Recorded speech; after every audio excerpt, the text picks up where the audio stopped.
Hello, Gravitrons. I'm more gravity. Let's play chess.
That's, I want to accept the rematch.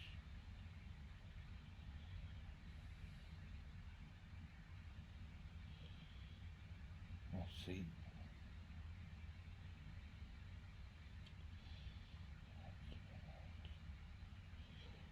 I'm going to decline.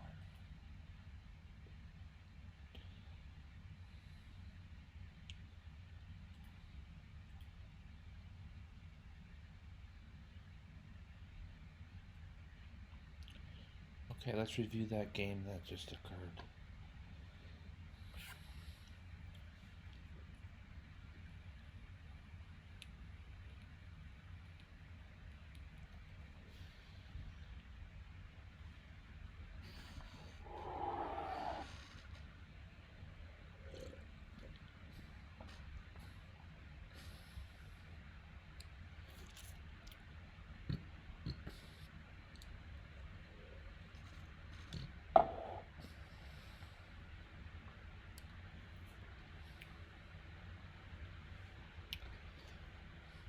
Game turns out was quite accurate. I like to see that. So I had the white pieces, e4, c6 is the Caro-Kann, and then with c4, white is kind of pushing black's hand here to play the move that was played, which was d5. And now this is, I think this is part of an accelerated pan-off attack, if I'm not mistaken. I like this for white. Got the only piece that's on the board is white's piece on the board, and that's a pawn, so it's not a piece, but haha. The only anything that's that's been moved from starting position and still remains is the white pawn that is on d5 off of its starting square. One of these two squares, doesn't really matter which. I guess the one from the e square, e2. But it's black's turn to move, and it's black. I don't know. Black's up one pawn. Or sorry, white's up one pawn, so that's good for white. In exchange for this pawn, black does have some trumps. Here's some good parts of his game. An open game, basically an open game with there will be complications. This is not going to be a straightforward grind down and then promote or something like that, and it wasn't. An open game. There's a lot of lines for different pieces. That being said, the pawn at d5 is about to be captured by the white, but the pawn at d5 at the very instant right now is keeping the knight at bay, and when the queen captures that pawn, black will really have a nice, fair, open game to look forward to. And now who's got the trump? You know, there's only one piece off of its square from start, and that's black's queen at d5. You can kind of play this game all day, because next up, knight to c3 and queen back to d8, and now who's got the trump piece on the board? Who's got the better development, that is? And that's white's knight at c3 is the only piece off the starting square. I'm gonna go back to that. I think this starts here, right? Okay, so we had it, and the queen is back on d8. White has the only developed piece. This is better for white. There are these side attacks on the queen side. I don't know if they're really called side attacks, but they aim at black's king. Probably not for a checkmate or anything like that, but if black is not careful, he might find, for instance, his knight being overwhelmed, and then the thematic fork is on c6 with either a queen or a bishop, forking the rook on a8 with the king on e8. This is a very, very important thing to know, and know early. That one of the diagonal moving light square guys, like the light squared bishop and the queen on d1, can come here and really win some serious material early. So I'm just sort of pursuing those thematic attacks early going. We don't normally think that opponent's going to really fall for this sometimes though, and then also you might pick up some uh, plus points on your game along the way. Now I have a pawn at d4, staking out some claim in the center. I chose to let the queen swap off here. You know, whether you want to do this queen a4 move I made is tagged as an inaccuracy. The computer doesn't like the trade of queens here. It depends on how you are as a player. I tend to do well without my queen. I'm actually, I kind of do well in dry positions in general. So if the queens are off the board, then I'll find more and better tactics. And if it solves itself down into a king and pawn endgame of one sort or another, I'm usually doing pretty well in those games too. So the queen swap on a4 is not against me. I don't normally look for it. Definitely not as direct as I did here. I used to, but in recent games I don't normally look for it as early as this, but I was okay with the queens being off the board. And the bishops come off the board as well, and our knight's kind of on the side here. And I'm okay with that. There's some threats that could be made against b7. You know, I'm okay with that. e6. Just because the bishop has to get into the game at some point. And bishop b4 check. We block. And my opponent seems to be in a trading mood. He'll entertain equal trades. So then I capture back on d2, and I'm fine with this. The king is not... The king in this position... The king does not need to castle kingside and put him behind this wall of pawns. You're only keeping him less active for the endgame to come. There will be an endgame soon, and on g1 he is not active.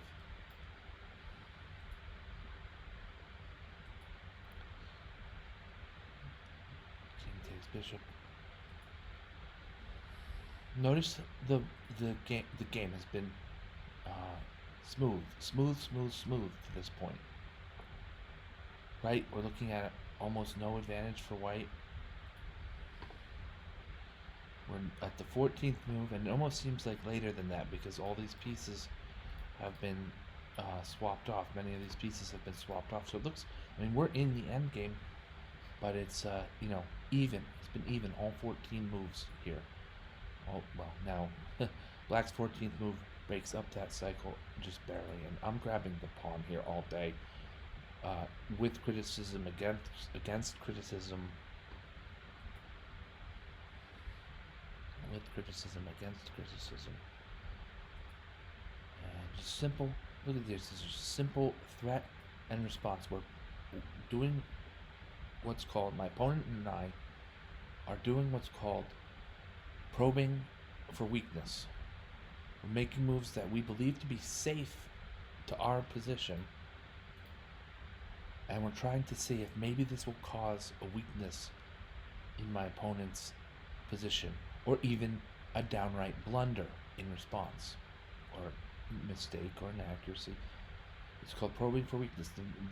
A lot of these moves don't have extreme, intense bearing on the strategy of the game at hand, but you make them nonetheless because, partly because other moves are not available. So, yeah, so rook at a1 to c1 grabs the open c file. Fantastic. But it's also hitting at the loose piece on c6, and that's okay, even more fantastic. But we're just sort of like seeing if maybe black will make a slight misstep in response. Here it is.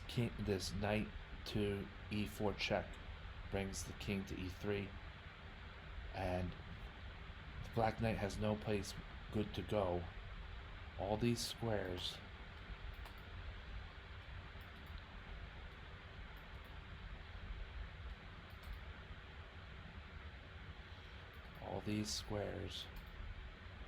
are covered by white pieces. This is several different pieces taking part in a near total trap of the knight on e4. So the knight goes directly back. Oh, well. Better move would be knight back to f6 even. Yeah, it's a computer best move here. Oh, let's do this. I like to make these a little bit deeper and a little bit wider when I'm broadcasting. So we see that an f6 is a computer best move.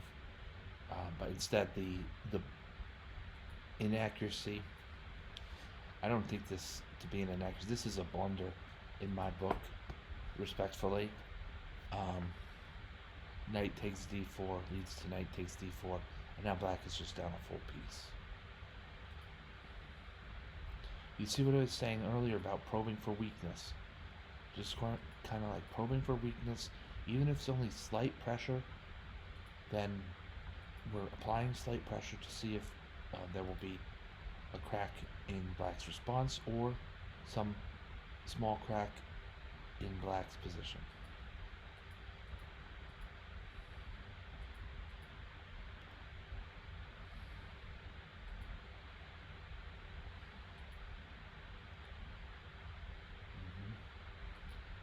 Black is now testing white's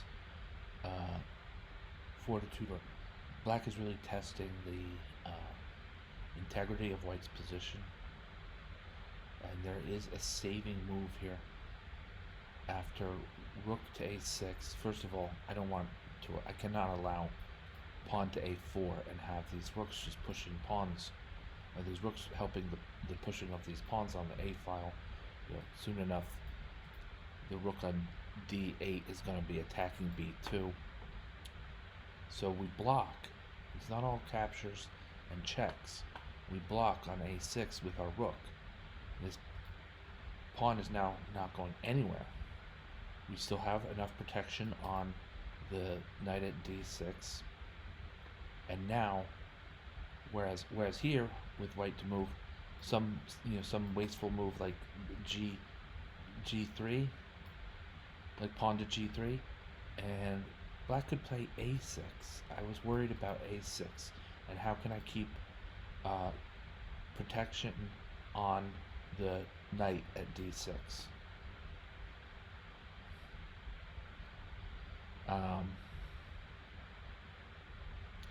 A6 prevents the symbiotic relationship between the knight at b5 and the knight at d6. It would be a symbiotic. I'll get your back if you get mine that occurred in the game. We have this kind of relationship between these two knights. This is often very powerful. You might have been taught that, well, they kind of step on each other's toes and that's against mobility. Nah, I say phooey to that. These knights, as long as this pawn at a7 is at bay here, these knights are very, very powerful covering each other here. They're not winning any huge amounts of material by force right away, at least not by my eyes. But look at all these squares that these two knights are covering, helping to control all of these squares. And they're safe, one catching the other's back and the other catching the first's back.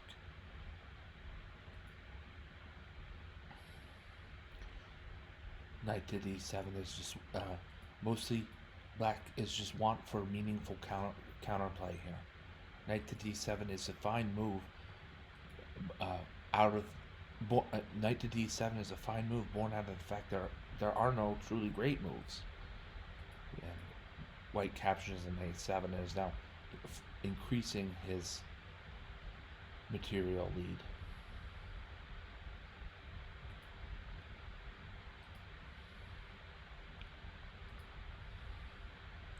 Right, you see, black doesn't have all that many moves, just back and forth from d7 to other squares within range.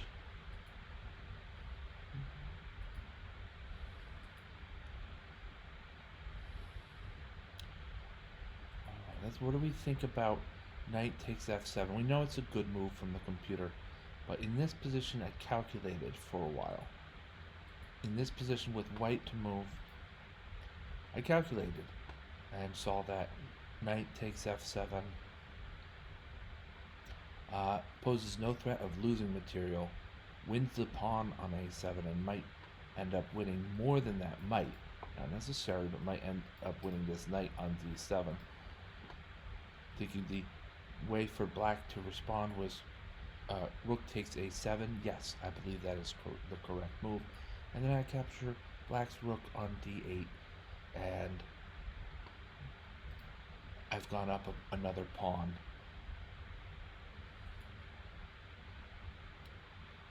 An inaccuracy like knight f6 and knight takes e6.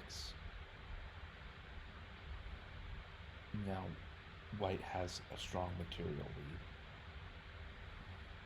This is where we start looking very strongly for a solid protection around our king, as well as piece trades. Just, trading pieces off equally.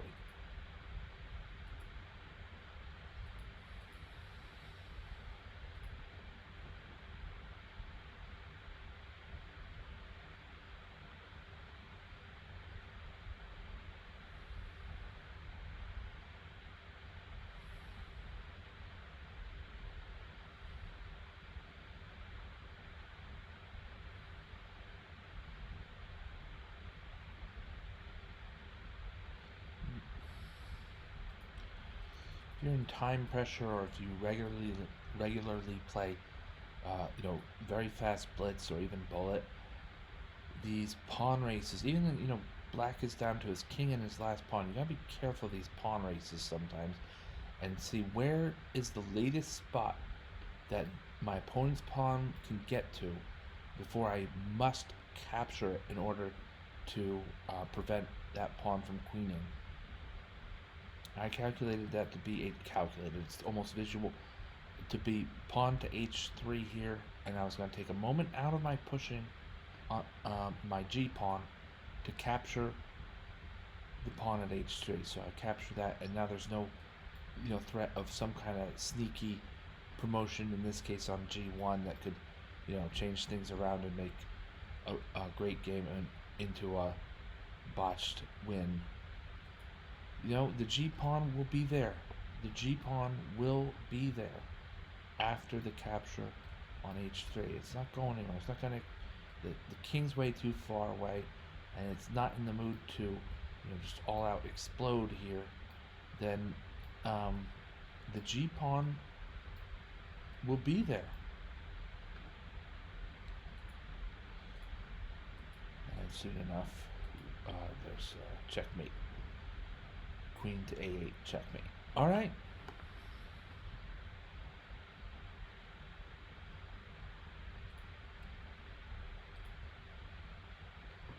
Thank you all for watching. Thank you, Gravitrons. I'm More Gravity. Have a great night.